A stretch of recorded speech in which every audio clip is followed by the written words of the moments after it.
Hola y bienvenidos otra vez a su canal. Hoy les quiero presentar acerca de un poquito de mi tema de tesis, cómo es que la resistencia a la insulina es un problema, cuál es su prevalencia en México y a nivel global. Así que empezamos. ¿Cómo es posible que cause resistencia a la insulina si lo que tienes en la resistencia a la insulina es niveles altos de glucosa, ¿no? No necesariamente una resistencia a la insulina se va a manifestar de primera instancia con glucosa alta. Ok.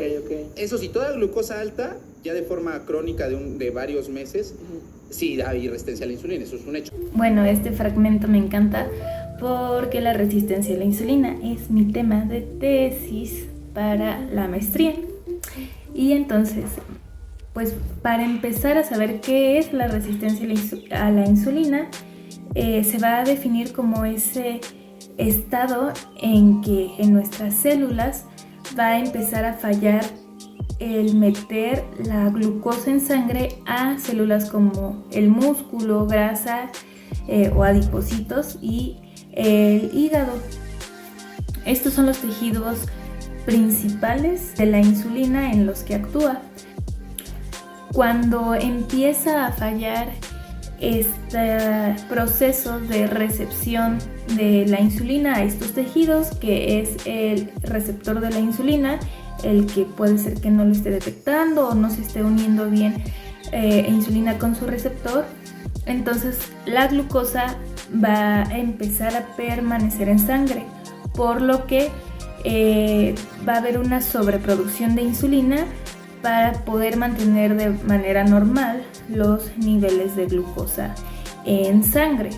Estos niveles normales y saludables son menos de 29 miligramos por decilitro en un estado de ayunas. Ya cuando esto empieza a exceder, se habla de un estado de prediabetes.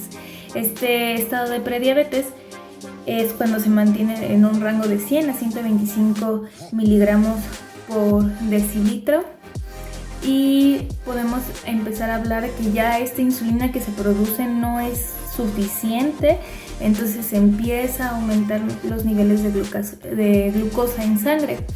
Posteriormente, un fallo mayor o este estado de prediabetes todavía precede a el desarrollo de la diabetes. Entonces, pues no es verdad que por un susto te pueda dar diabetes, sino que por ese susto se puede llegar a detectar la diabetes, pero ya vienes acarreando una prediabetes y bueno, es importante saber este desarrollo de etapas de prediabetes, obesidad, hasta llegar a un estado de diabetes, puesto que en América se ha registrado que para el año 2019 México ocupó el segundo lugar como causa de muertes atribuidas a la diabetes para este año. Dentro de los países con mayor porcentaje de muertes atribuidas a esto, se ve tanto México, Colombia, Canadá, Argentina y Brasil. Estos estados de obesidad se pueden dar debido a una ingesta alta hipercalórica, y no solo de alimentos procesados, sino que los alimentos se están consumiendo en exceso, por lo que la energía excedente puede llevar a diferentes problemas. Por ejemplo, una dieta alta en lípidos favorece la absorción de los mismos. Estos se depositan en el tejido adiposo, aumenta el tamaño de los adipocitos, y esto a su vez puede afectar ya sea en un estado de arteriosclerosis, que desencadena aumento de la presión sanguínea y pues también puede llegar a ser mortal, e inclusive la diabetes mellitus tipo 2, que es la segunda causa de mortalidad en México, que esto se desencadena por un estado en que se ve afectada la sensibilidad a la insulina y la tolerancia a la glucosa en estos tejidos, como es el caso, por ejemplo, del músculo. Por eso que a nivel mundial se ha visto que la prevalencia de la obesidad tiende a aumentar año con año, siendo así que para el 2030 se ve un aumento hasta de un 35% de prevalencia en obesidad, tanto en hombres y en mujeres hasta un 40%. Mientras que enfocándonos por región, América en general es la segunda posicionada en obesidad, en prevalencia estimada de obesidad para el 2030, y a su vez dentro de los países que se estima que tengan mayores altos de obesidad son, por ejemplo, Estados Unidos, Canadá y Argentina. En este caso no está México, y específicamente para México, nosotros para el 2030 tenemos estimado que haya más de 35 millones de mexicanos con obesidad, es decir, que contengan un índice de masa corporal arriba de 30, ya sea obesidad o inclusive obesidad mórbida, dentro de lo que se cataloga para ese año. Entonces, esta parte también es alarmante por el hecho de que de los cuales 2,5 millones son niños entre 5 y 9 años, y como adolescentes se estimaría que 4 millones de adolescentes tengan obesidad para el 2030. Con todo esto, la resistencia a la insulina, como es un paso previo o el inicio de lo que puede dar a la diabetes, siendo que primero es la resistencia a la insulina, prediabetes, puede estar dentro de ello la obesidad y posteriormente la diabetes.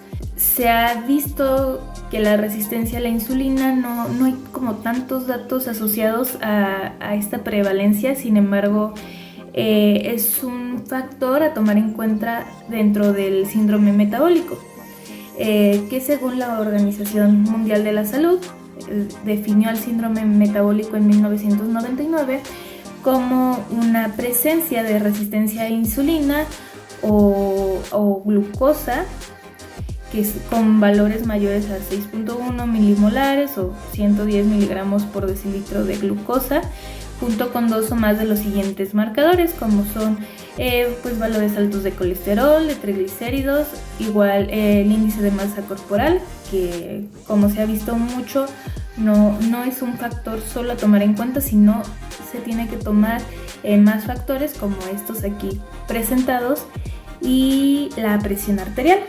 Entonces, con todo esto se estima que en el mundo 1/4 de la población, o sea, más de 1,000 millones de personas, tienen resistencia a la insulina.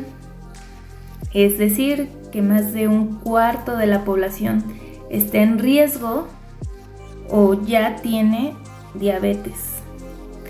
Entonces, pues les quería enseñar un poquito acerca de esta información. Si es necesario tomarla en cuenta.